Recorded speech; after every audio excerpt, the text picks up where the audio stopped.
শীতের আমেজের সাথে সাথে শুরু হয়েছে খেজুর গুড়ের রাজধানী খ্যাত যশোরে রস আহরণের প্রস্তুতি। ইতিমধ্যেই খেজুর গাছ কাটা শুরু করেছেন গাছিরা। বিভিন্ন অঞ্চলে এখন গাছিরা ব্যস্ত হয়ে পড়েছেন খেজুরের রস আহরণের পূর্ব প্রস্তুতিতে। আরো বিস্তারিত এম আমিরুল ইসলাম জীবনের তথ্য ও ভিডিও চিত্রে। যশোরের যশ খেজুরের রস, এই প্রতিবাদ বাক্যকে সামনে রেখে ঝিকরগাছা উপজেলার 11টি ইউনিয়নে খেজুর গাছ তোলার কাজে ব্যস্ত হয়ে পড়েছেন গাছিরা। কার্তিক মাস শুরু হওয়ার পর থেকেই আবহাওয়া পরিবর্তন হয়ে শীতের আগমন জানান দিচ্ছে।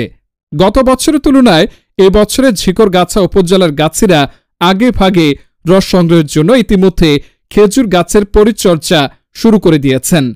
অপ্রয়োজনীয় খেজুর গাছের ডালগুলি ছাঁটাই শেষ করে খেজুর গাছ চাচ দিয়ে সেখানে বাঁশের ললি গুজা লাগানোর পর্ব শেষে খেজুর গাছের রস সংগ্রহ করার পরিকল্পনা গ্রহণ করেছেন।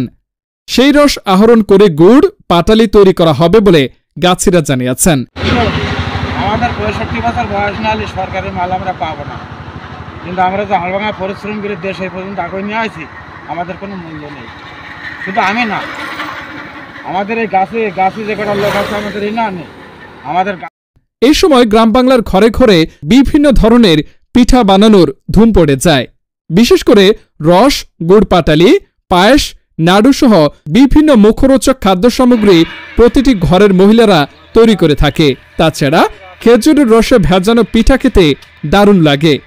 তবে ঐতিহ্যবাহী যশোরের খেজুর গাছের রসের সুনাম দেশ থেকে দেশান্তরে ছড়িয়ে আছে, কিন্তু গরিব অসহায় মানুষেরা অর্থের অভাবে অনেকেই ইটভাটায় খেজুর গাছ বিক্রি করে দেওয়ার ফলে আগের মতো সারি সারি দাঁড়িয়ে থাকা খেজুর গাছ প্রায় বিলুপ্তির পথে।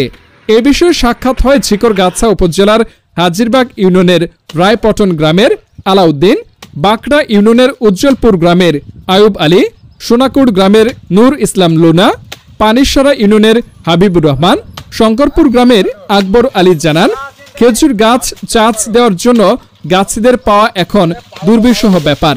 কারণ অনেকে এই পেশা ছেড়ে দিয়েছে, আবার অনেকেই মৃত্যুবরণ করায় গাছিদের হদিশ মেলা দেয়। গাছিরা জানান, জিনিসপত্রের দাম বেড়ে যাওয়ার কারণে এখন খেজুর গাছ তুলতে দুগুণ বেশি টাকা দিতে হয়, অন্যথায় আমাদের কাজ করা সম্ভবপর হয়ে ওঠে না।